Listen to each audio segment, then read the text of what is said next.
So,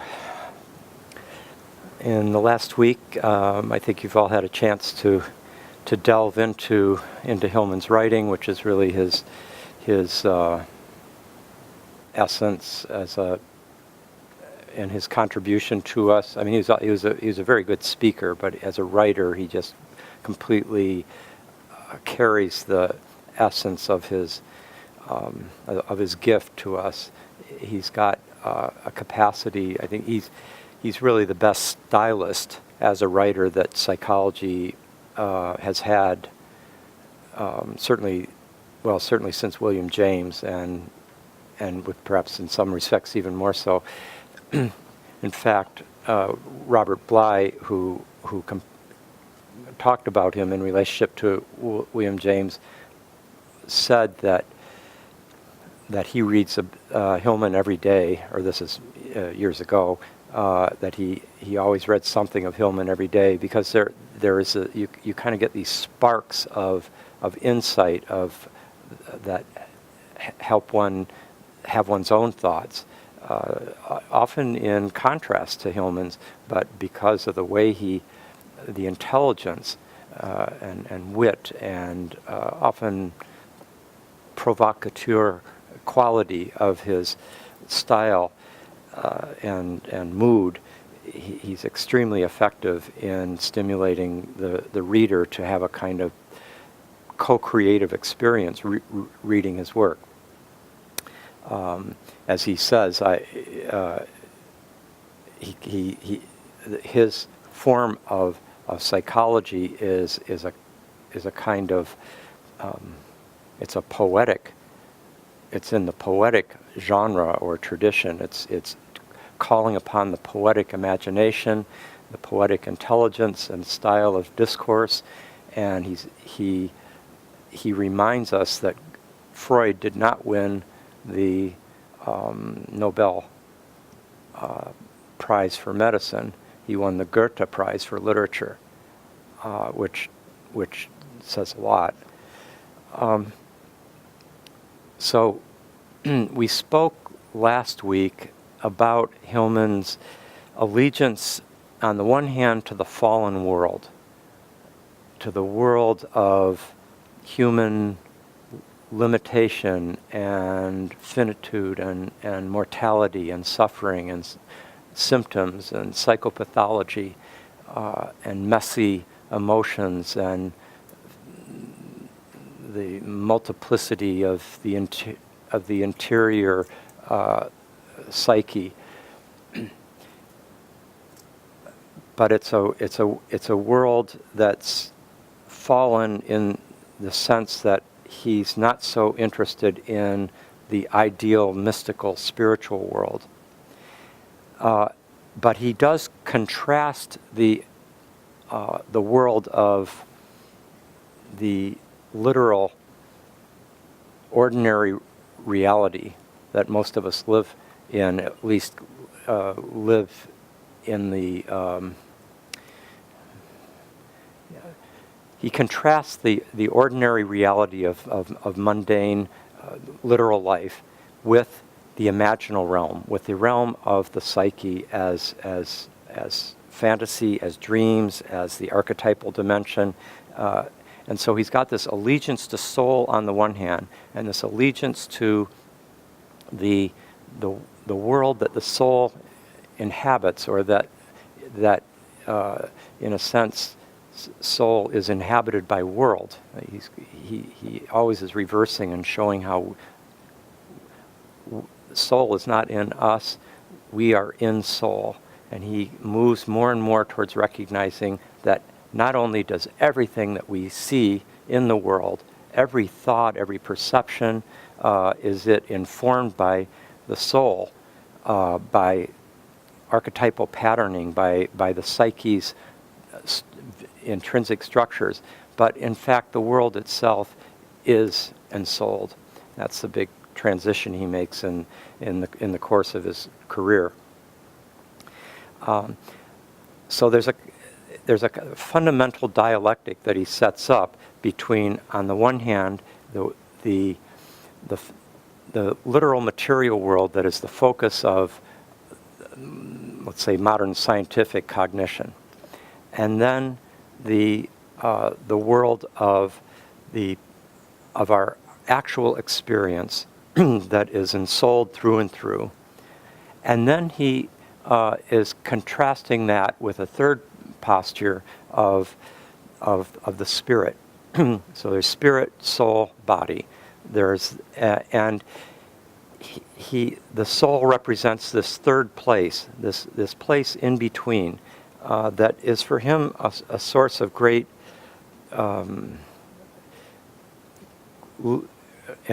enrichment. That's where the action is, because for him there's something oppressive about the monotheistic spiritual impulse to move towards a transcendent one, a one truth that transcends this world and that's in some sense objective. He sees this as being in some ways related to the modern scientist's urge to come up with a objective single truth, and he recognizes that kind of monotheistic spirit as informing both the mainstream religious tradition of the West from Israel and Christianity, but also the mainstream scientific and philosophical tradition of the West.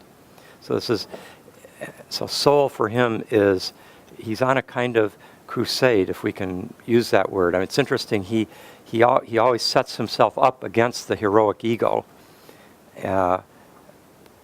but he is, and against the hero archetype even, which he kind of identifies with the heroic ego. We'll have more to say about the hero archetype, but more beyond even what Hillman has to say, because he does a little number with the hero archetype in order to serve his purposes. But what's ironic is that he is a kind of hero on behalf of a higher, what he views as a liberating, higher or deeper truth. In a sense, his highest God is psyche, and he's a kind of a heroic warrior on behalf of psyche. So last week I was kind of sharing with you his overview of his own life and what shaped him and what figures and ideas played a really large role in the creation of archetypal psychology, insofar as it has kind of been mediated through him. And I ended last week's lecture with Hillman's, as he's looking backwards towards these figures that have shaped him, he points out how much he, by his very nature, looks back. That's his tendency, is to look back, also to go contra. He comes in an anti-way, as he put it. He's a contrarian. He even contraries his own position that he just stated a couple pages earlier, or a couple years earlier, and sometimes without admitting that he's done that. That's part of his dissident nature. And as he looked back, he said one of the reasons he's looking back at these figures is he wants to see the ones he admires most. How did they do it? He says, I'm not futuristic. I want to look back. That's why he looks to the Platonists. He looks to Nietzsche. He looks to Plotinus and Vico and Ficino and to Freud. And he says something that he sees that all these have in common is that they had a large vision. And then I mentioned how he used in a kind of apposition. He says a large fantasy and a large cosmology. He just goes from a large fantasy to a cosmology, and in that one move, you see how Hermes-like he is. He's mercurial. He's dancing You can't pin him down to a metaphysical ontology. That for him is getting literal, which is oppressive. He's dancing in psyche all the time. It's kind of like watching a very rich, sort of Fellini-like phantasmagoria movie that keeps, in the postmodern era, where the narratives and the identities keep multiplying and subverting each other and recontextualizing them, but getting deeper and giving these little illuminations of new meanings as he moves along. And so he says what he's looking for, what he admires in these people, he says he in many ways is admiring their idealism. The impulse in archetypal psychology is specifically, as he says, not cynical. It's not afraid of sincerity. And he does that at the same time as he's constantly seeing through things with that subversion of the consensus reality or of the apparent reality or of the mainstream view. He's always being psychological. He's always seeing through what the person thinks is going on and saying, well, do you notice there's a certain common pattern here? There's an archetypal impulse at work that is connecting this with that and makes us think, and he's urging us to see it from a new angle, as it were, from below, from the underworld, from Hades' point of view. He adds, it's idealistic, the archetypal psychology move, but it's not futuristic. That's for him very important. He also then went on to say, this is, again, how many of you were here how many of you who weren't here last week, just to get a sense? Okay. Come on up to me at the break, and I'll tell you what you should do.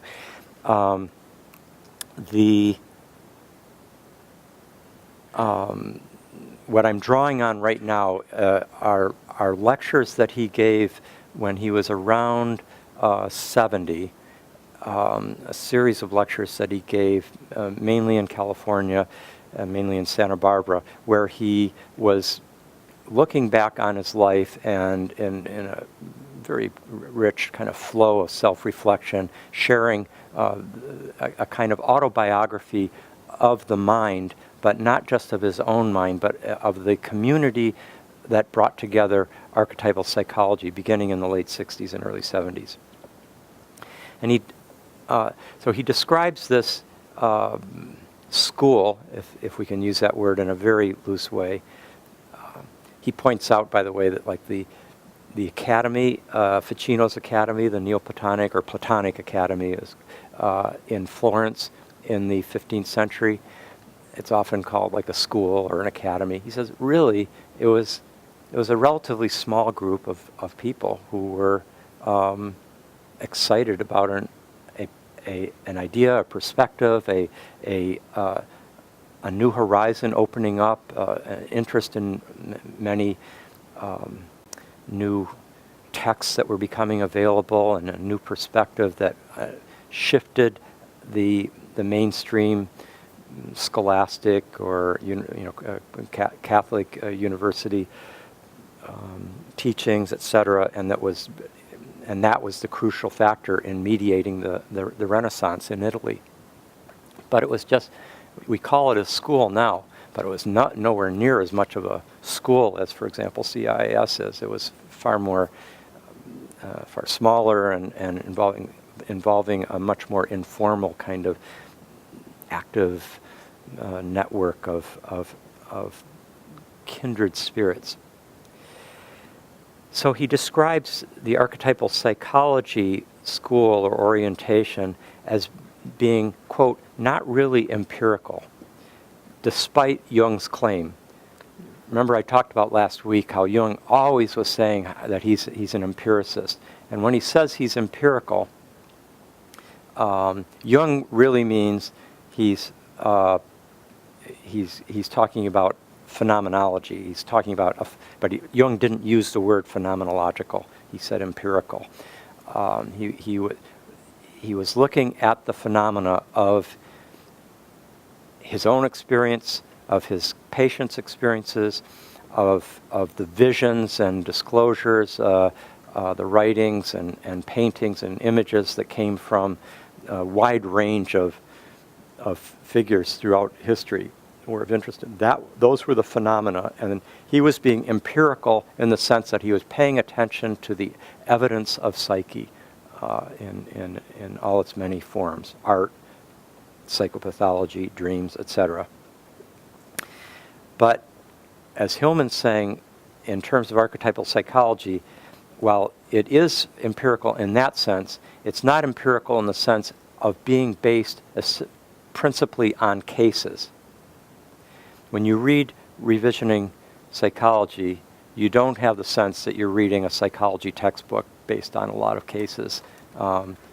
It's, in fact, what for him makes for a convincing psychological statement or perspective is the rhetorical style.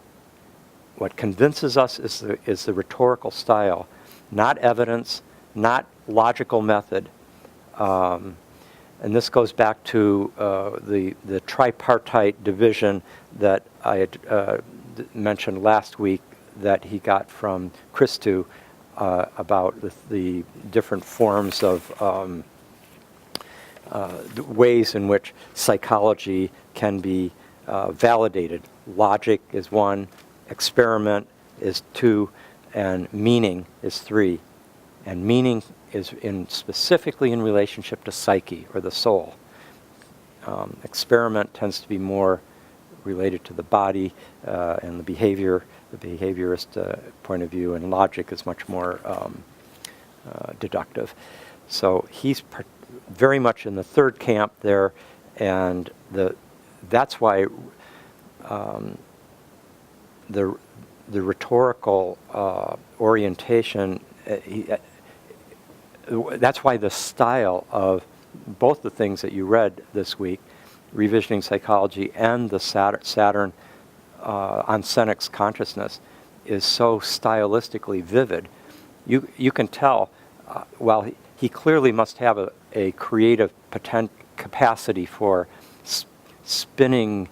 I mean, in one sentence, he's often in the work on Senec's Consciousness, he can shift realities, contexts, and new ideas like 4 times in one sentence, just like that. Little comma, 3 more words, you're in another universe, comma, another. But they're all coherently related because he's got this Mercury-Uranus conjunction, just a flash of new ideas and with a kind of little firecrackers going off.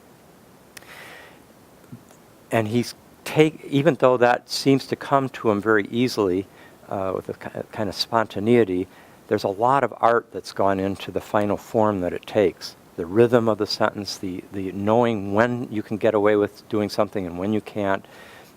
I'll be discussing some of these issues when I do the all-day art and discipline of writing public program in a couple, when is it, February 18th. But Hillman is a paradigm example of that kind of attention to the presentational style of the thought in order to convince through in a sense rhetorical beauty.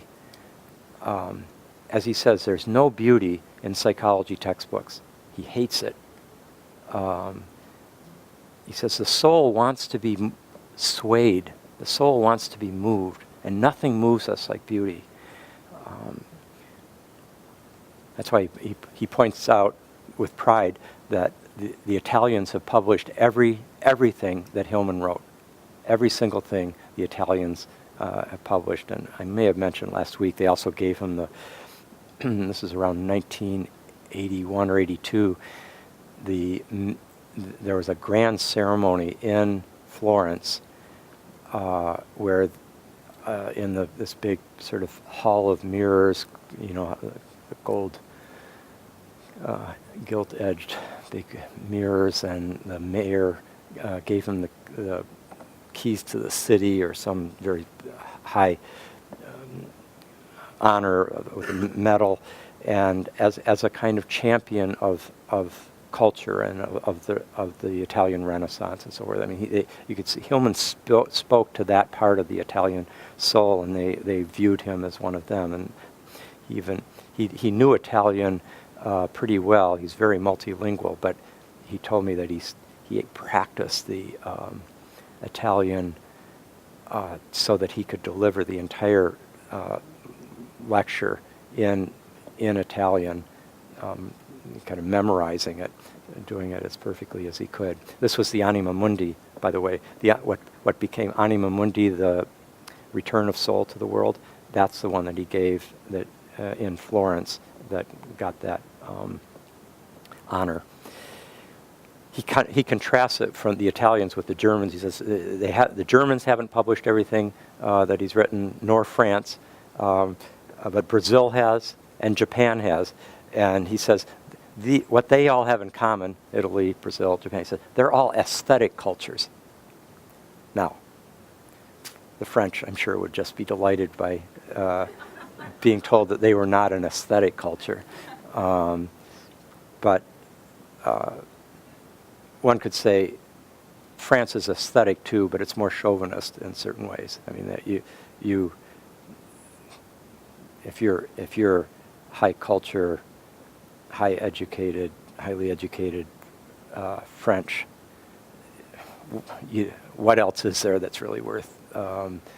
We don't really have to go to other languages or cultures to take it in because it's just so superior. I think that's partly what resists the translations into France compared to most of the rest of Europe. But getting back to this primary importance of style of rhetoric in convincing soul of the value and validity of the perspective. He points out that in the Renaissance, it's not true if it's not rhetorically convincing. And he points out in America how we use the word rhetoric to mean empty rhetoric. When you just say, "Oh, that's just rhetoric. That's just he's just being rhetorical." Obama was often in 2008 criticized for being rhetorical. He could use more rhetoric now, I think, in these more recent years. And in a way, that American tendency to say it's rhetoric, just describing something as rhetorical as being merely rhetoric, is very similar to the way one talks about myth. It's mere myth, just sheer fantasy. It's an urban legend. Well, from another point of view, myth is the form of the most profound structures of meaning that shape and our human experience and give our lives significance.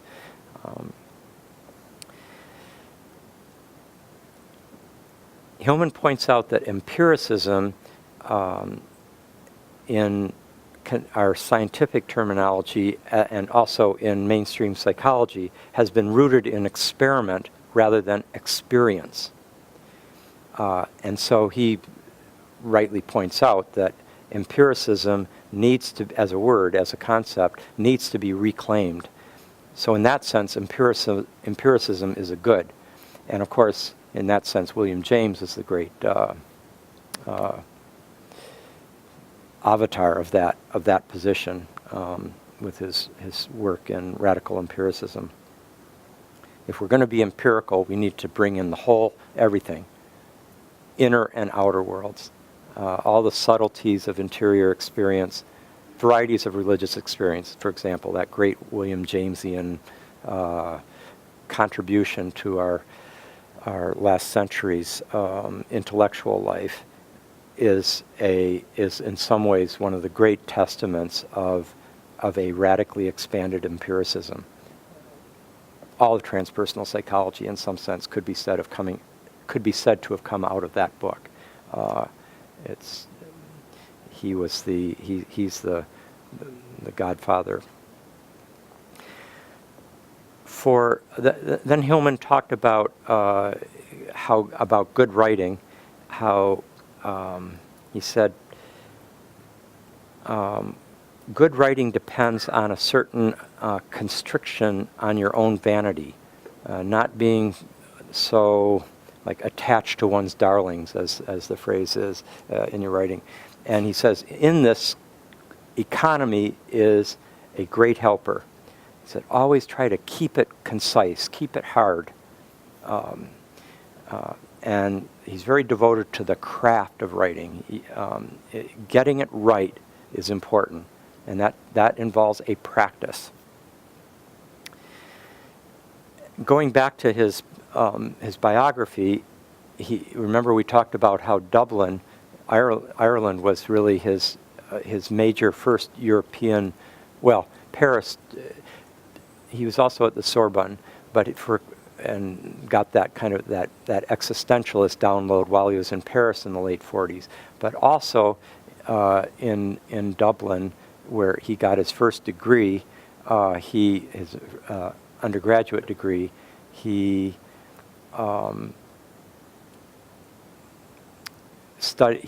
was particularly the literary culture of Dublin that had an influence on him. For about 2.5 years, there was a lot of a richness of experience, and it was outside the universities more, outside of the academic setting, but in the world of the cafes and so forth. And he talked about how there was such freedom of expression there that people would have, not just, he points out, not freedom of opinion, which he sees as being more like a kind of an American value, but freedom of expression.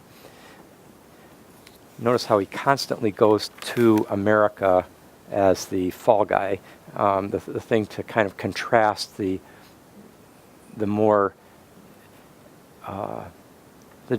the older culture, the one that has more depth, that has a greater eye for shadow, that's more comfortable with melancholy, with depression, it has suffered the world wars. It no longer it suffered the wars right on its own continent.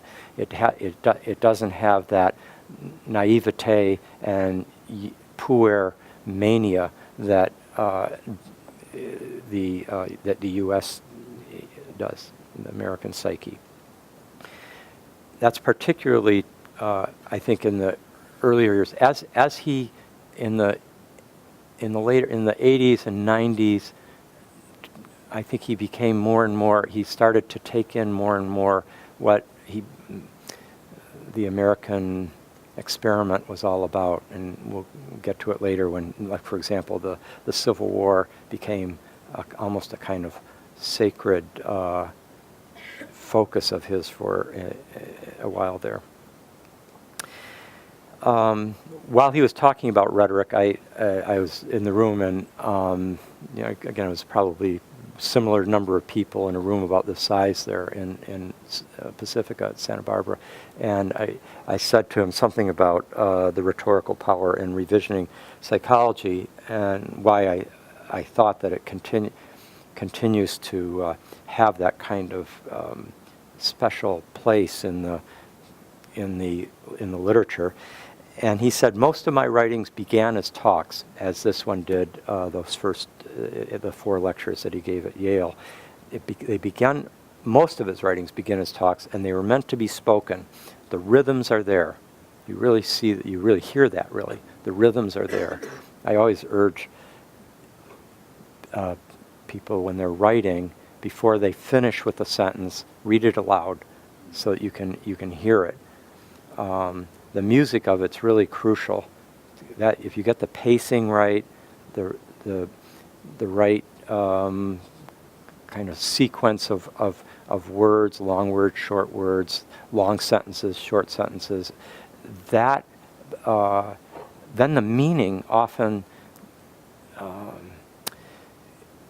is enhanced. The meaning wants, I think, somehow to come through with the most in the most beautiful form. It will somehow shine more vividly that way. So between 1959 and 69, when he was the director of studies there at the Jung Institute in Zurich, and then even before that, from 1953 to 59, when he was a student there and in analysis, starting with Jung but going on to others, he said basically he had 16 years of exposure to many people with largeness. Now, what's he mean by largeness? He's talking about people like Paul Tillich and Eliade and Vanderpost. He mentions them. He mentions Aldous Huxley, Scholem, Herbert Reed, Joseph Campbell he mentions, Henri Corbin, Adolf Portman. Those are the ones he comes back to them over and over again. He says, these are people who increased one's own dimensions. He says, I felt tongue-tied, embarrassed to ask them to talk. See, that was his job, a job that he actually created, which was to be the director of studies at the Jung Institute in Zurich. And so his job was to kind of coordinate who's lecturing when and to think about it in advance. And he would approach these different people, and he said, to asking them to talk, I couldn't help to feel my own inferiority in the face of their largeness, but it gave images of what is possible. He said, you're cheated if you're taught only by graduate students. He said, these people, they're like major people in the realm of intellect, they're adventurers, and he comes back over and over again to how critical it is to expose yourself to people whose erudition, whose range of culture, literature, their lifetime of devotion to culture enlarges one just by listening to them or by being in their in interaction with them in one way or another, reading them, etc. But particularly, there's something about the physical presence.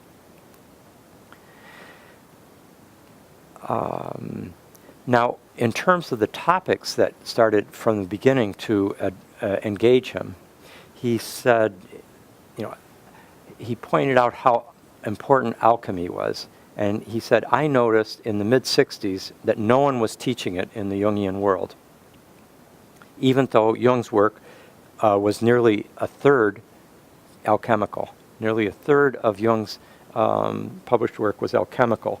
By the way, that's almost the exact same percentage as Newton. When Newton's manuscripts became available in the 20th century, I think it was Jeffrey Keynes who gave a talk about it, having I think either he purchased the full literary remains of Newton's, and then gave a talk summarizing. And I think the name of that talk, you can probably get it online.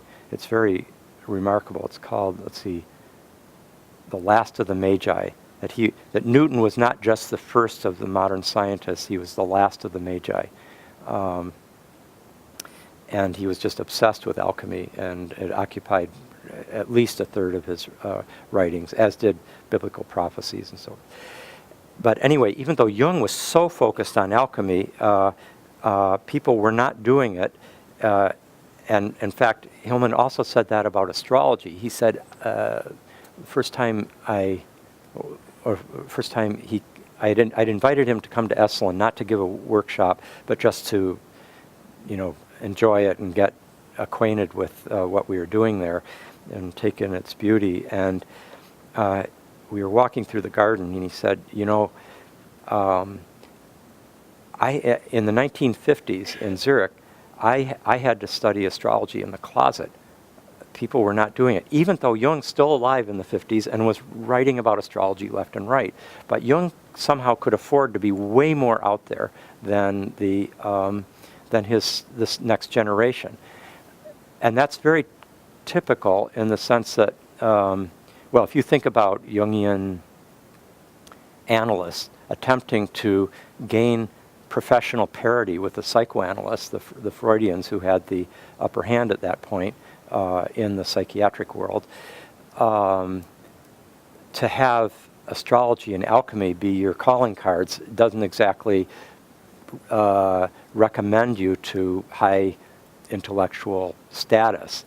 And so there was a kind of concealing of that, just as, by the way, Newton's alchemy was concealed by his literary executors and even by Newton himself. To some extent, Jung did a certain amount of self-censorship.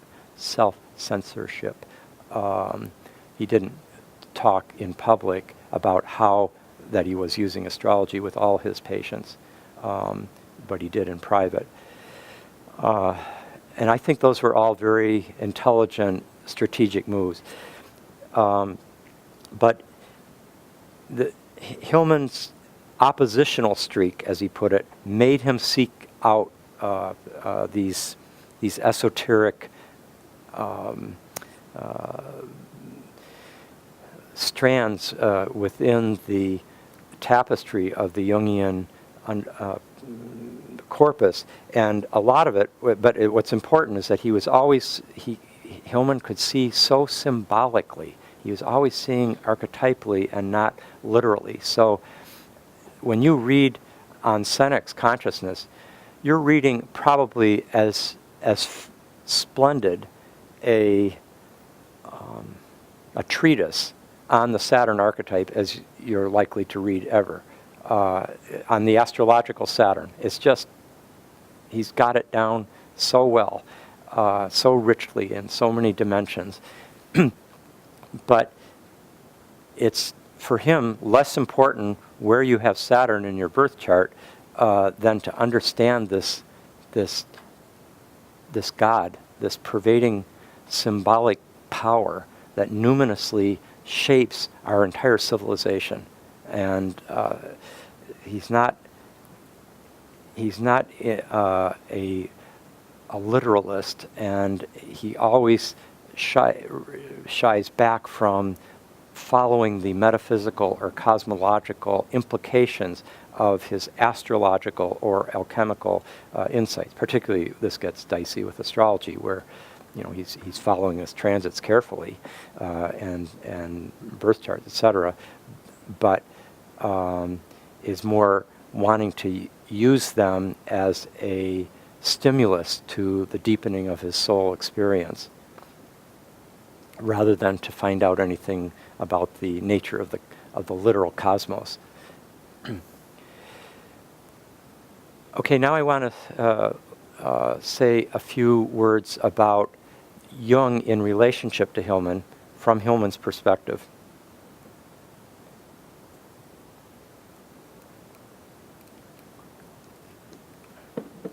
He says, I offer you a way into Jung and also a way out of him, particularly out of his theology. And about 12 years ago, in 2 different weekends, he did, they were a couple years apart, I think, maybe a year apart. He did these splendid seminars, sort of public seminars, on revisiting Jung, and it was kind of like, here he was in his 70s looking back on Jung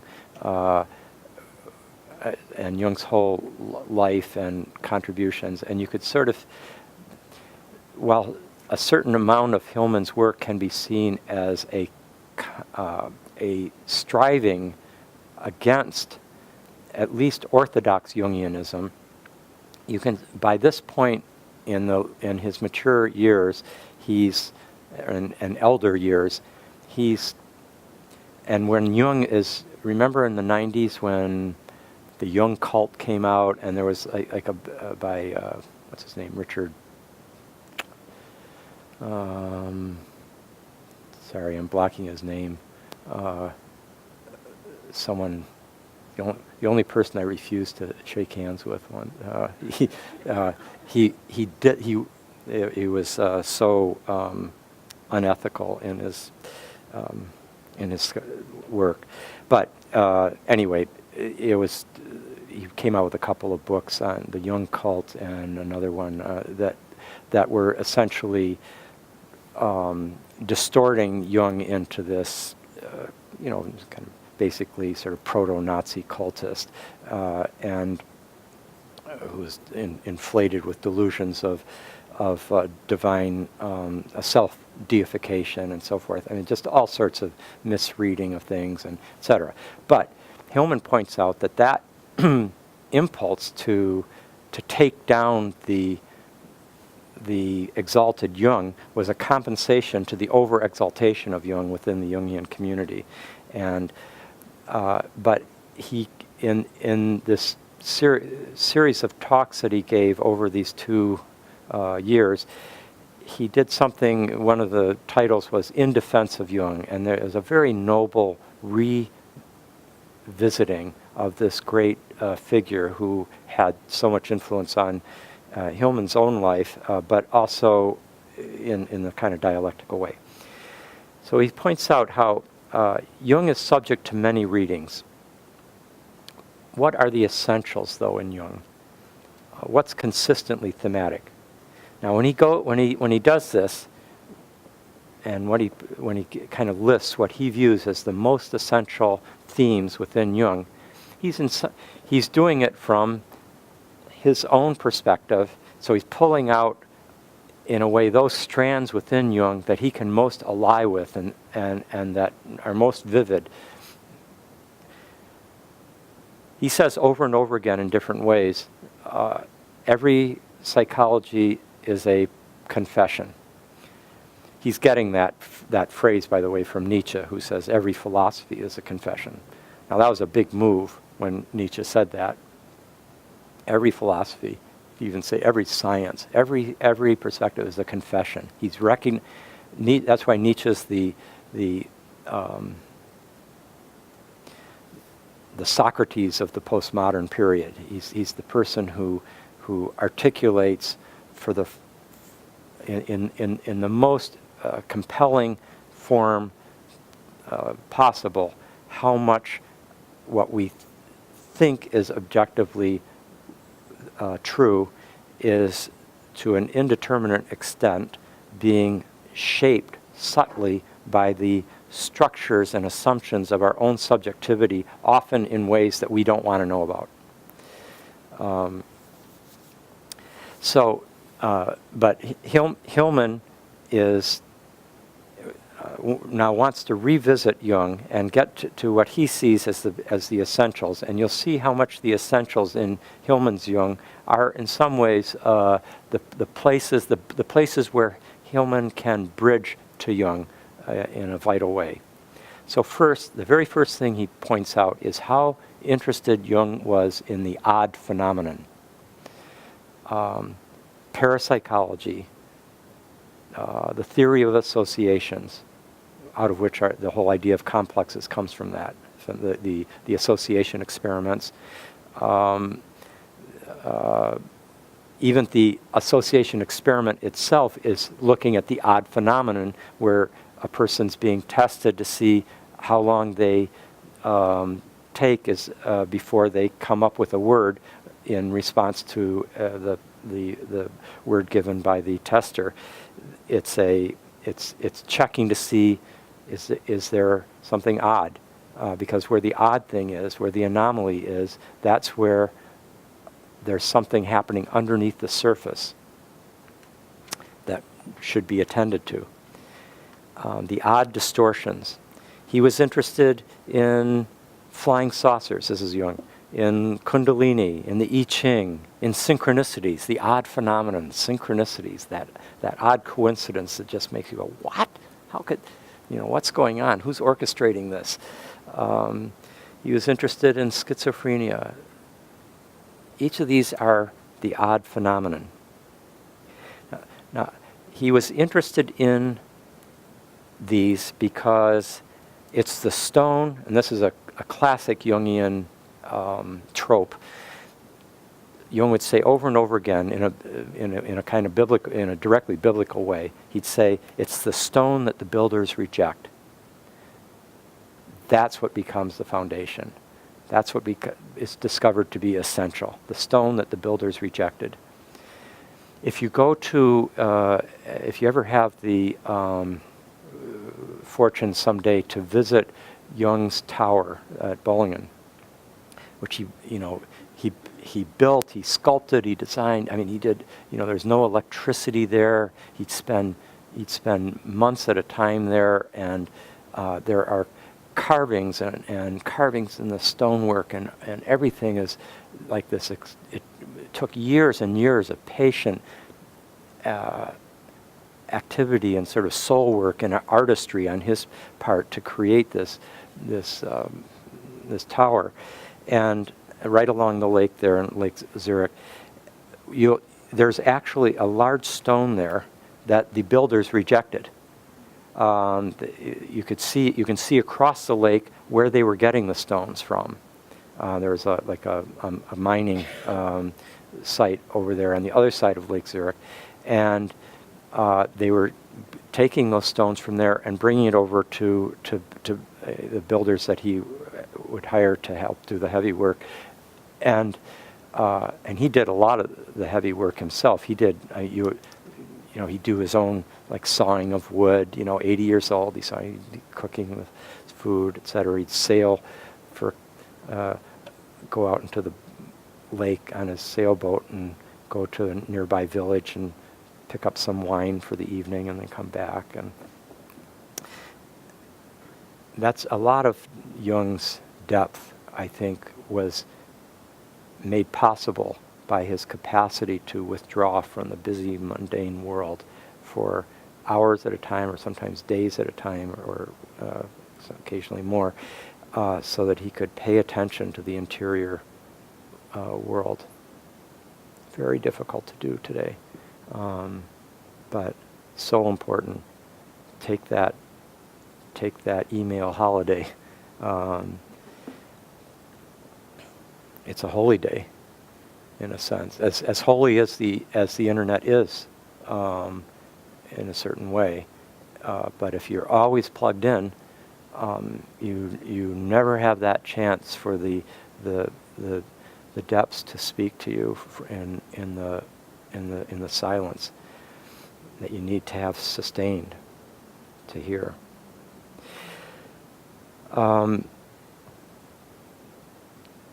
It's the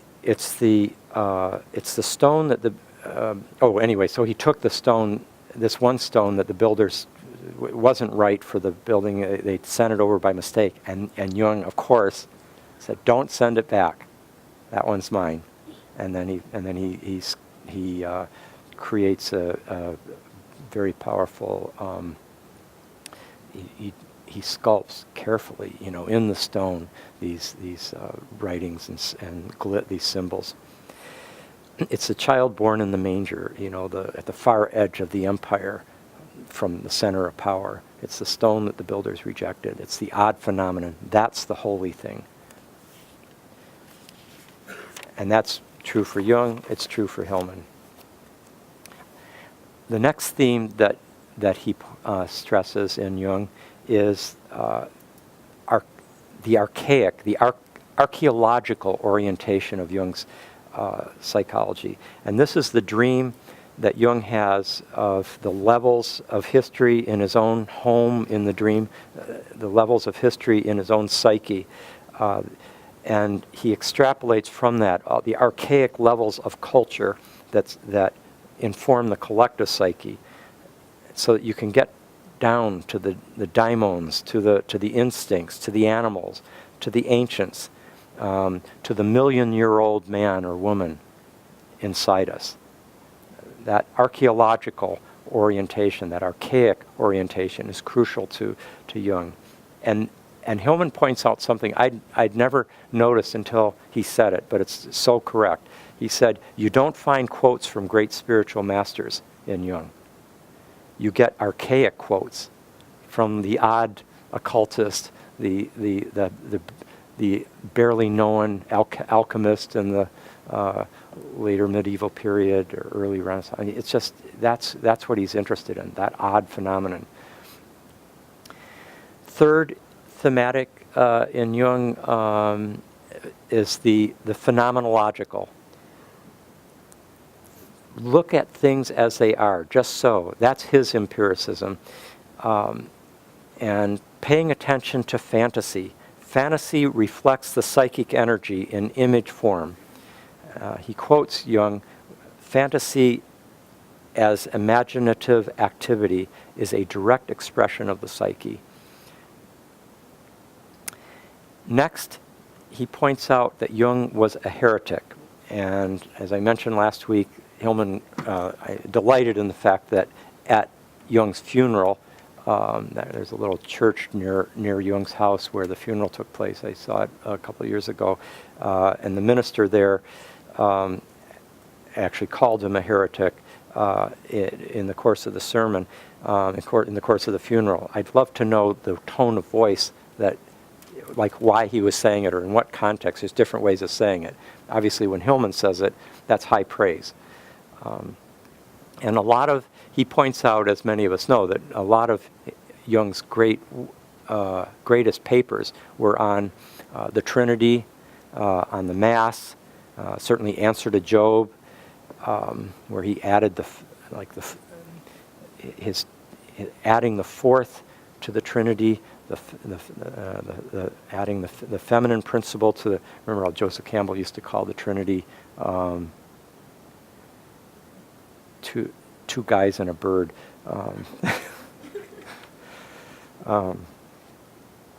He was, and so Jung was always struggling with Christianity and struggling within Christianity. And Hillman says, I too have been affected by this struggle. And you can see his own chapters, he points out, on Christianity in Interviews in particular, his book called Interviews.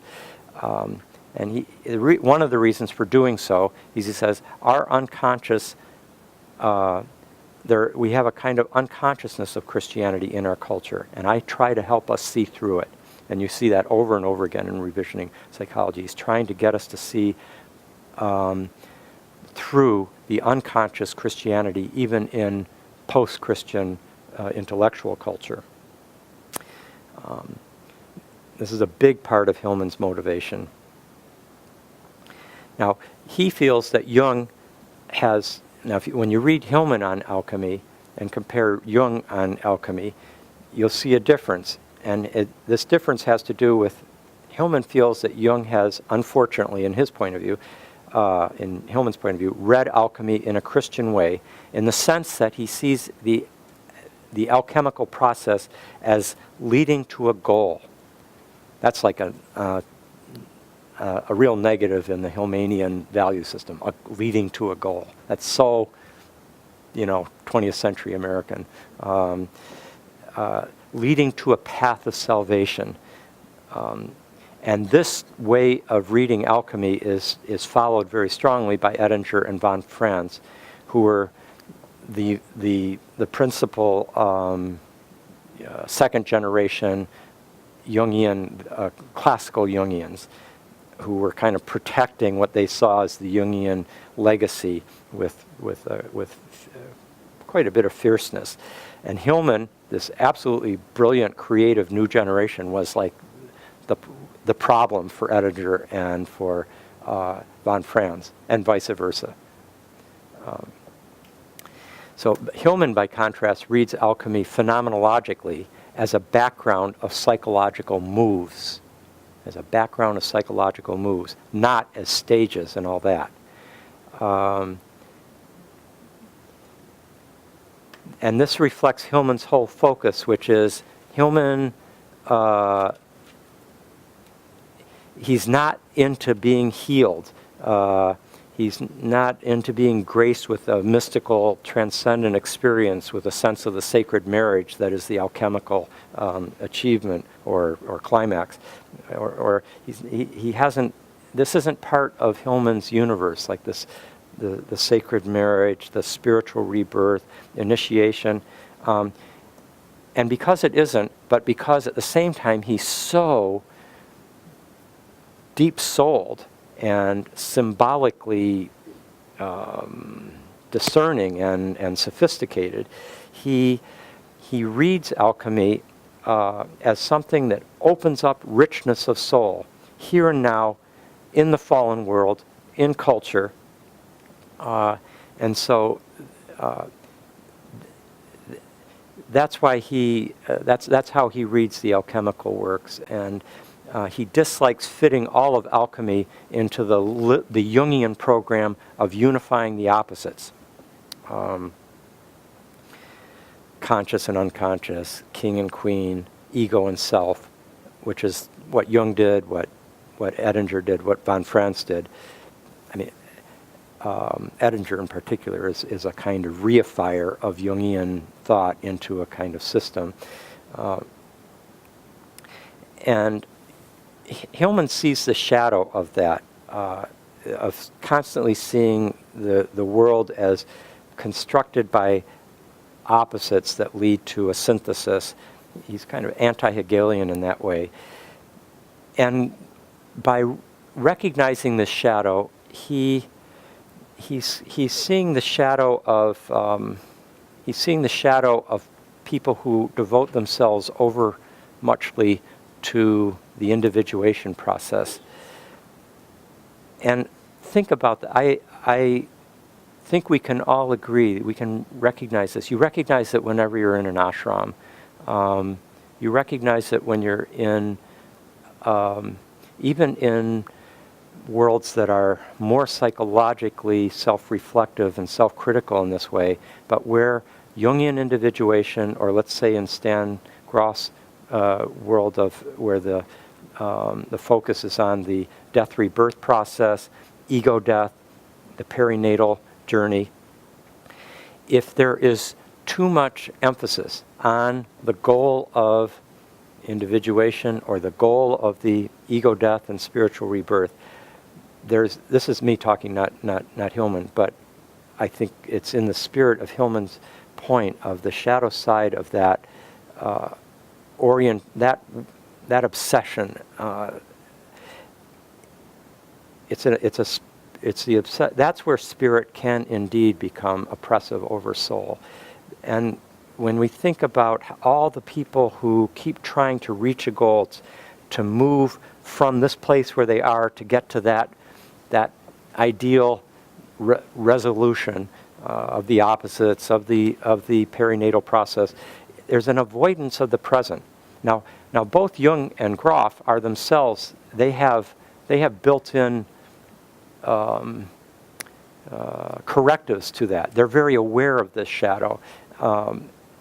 Groff's point always that you don't, the way to moved towards rebirth is not to strive for rebirth, it's to accept being in hell, and you're never going to get out. It's surrendering to hell that is the crucial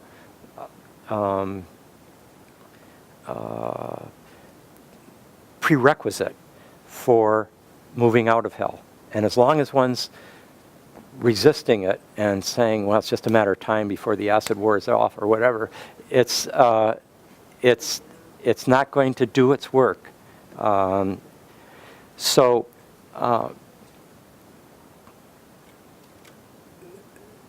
Let me add, though, that you can also see a shadow like this in Hillman's followers, but a very different form it takes, which is that attempt to try to be as witty and erudite and elusive and ironic and postmodern and very rhetorically eloquent and dismissive and cleverly elusive as Hillman is.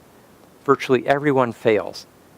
And there's few things less edifying than seeing somebody really fail at trying to be just like this sort of this master, instead of being yourself. Like Hillman is himself. I think that's one reason why Hillman is so compelling, is that there's something about him that has embraced being himself in all his flaws and faults and idiosyncrasies. He's very comfortable in his own skin, even in his discomfort in his own skin, if you can follow me on that. I saw one day Gregory Bateson, this reminds me of something that Gregory, he was like about 79 or so. What's he was in his later 70s. Let's see, this was 1979, so he would have been about 75 at this point. He's at Esalen, and one day there was maybe 10 or 12 of us in the big house living room. Gregory had gone there for his last 2 years before he died. He knew he had a terminal illness.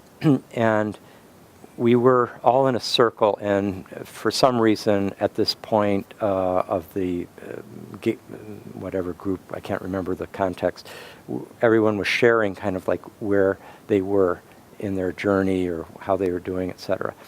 And everyone, of course, was younger than Gregory Bateson, and he's he had kind of a large belly, and he looked like almost like a kind of Mount Rushmore sort of face, and he's just kind of lying back, semi-recumbent on those big pillows that are in the Esalen meeting rooms. And when it got around to him, he said, with a little twinkle in his eye and irony, he said, "Well, unlike the rest of you, I'm not trying to get any better. I'm just kind of fine with myself the way I am." And he meant it. And I think Hillman, who had a much more sort of almost like there was a kind of nervous quality compared to Bateson's more laid-back quality, but still there was an acceptance of who he was, and he wasn't apologizing for how he was. And I think that gives a person a certain power. Now, getting back to this resistance that Hillman has to the world being constructed by opposites, that is so essential to the Jungian frame of reference. I have to say, if you look at Hillman, just what you've read this last week, you can see this over and over again, how much Hillman does that polarization. It's spirit versus soul. It's Hellenic versus Hebraic. It's monotheistic versus polytheistic. It's literal versus imaginal. He's really got the sharp polarization. It's very dualistic. And in some sense, Jung has a solution for that in a more Hegelian way, which is if you hold those opposites together long enough, then there's, faithfully enough, there is the possibility that the divine polarities will come together and give birth to some unexpected third, that's the transcendent function that you can't see coming until it is born, and that's the living moment. The creative act of the synthesis that you can't control. It's something that comes of its own accord. That's Jung's perspective. I think Hillman has a different mission. He's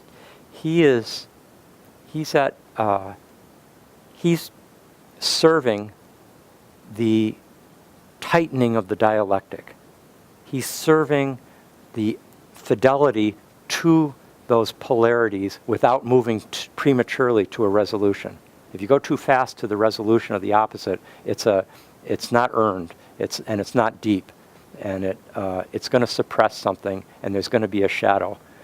And I think Hillman, by not moving at all towards salvation, a resolution, the divine synthesis, he is serving the divine synthesis but in a way that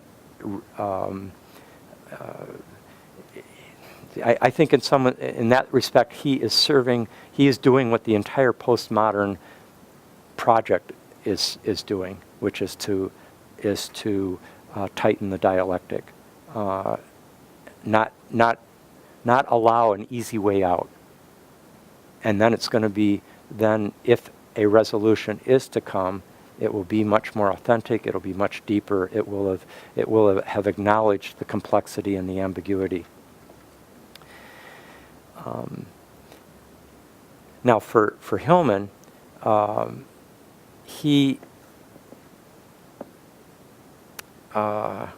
conjunctio is not an achievement of union. For him, the conjunctio oppositorum, the conjunction of opposites, is something that will help us. It's a way of avoiding the inflation of one-sidedness.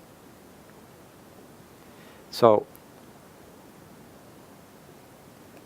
for him, it's always important to, whenever you are in one place, the opposite is there. The opposite is implicit. If you're in a position of revolution, the dogmatic rigidity is implicated. It's right in there that you're rebelling against. This pervades the brilliant essay on senex. Wherever there's senex, the puer is there.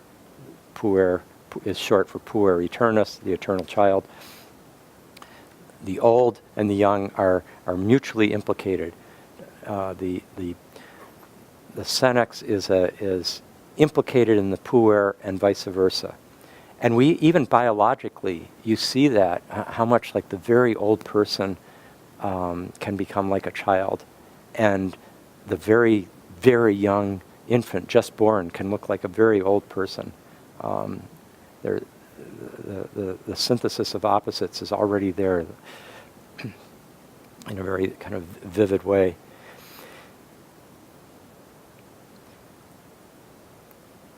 He wants, one of the things in general that he talks about with the archetypal perspective is that when you bring in archetypes,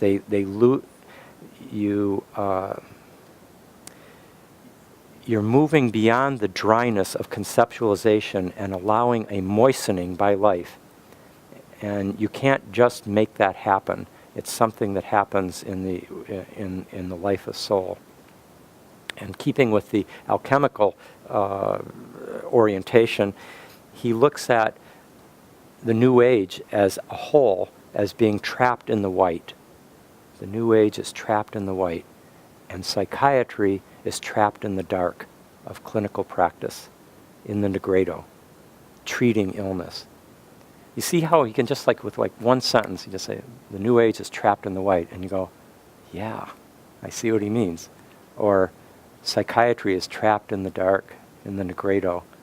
Oh yeah, I get it. See, he's just able to just give that kind of sudden glimpse of an insight. Okay, let's take a 15-minute break, and when we come back, I'll do just a very few more minutes finishing this section, and then we'll go into revisiting psychology, and I'd like you to, we can discuss things that you've brought that were particularly stimulating for you from this. We can share particular passages. I'll do my own along that line as well. Okay, see you in a few minutes.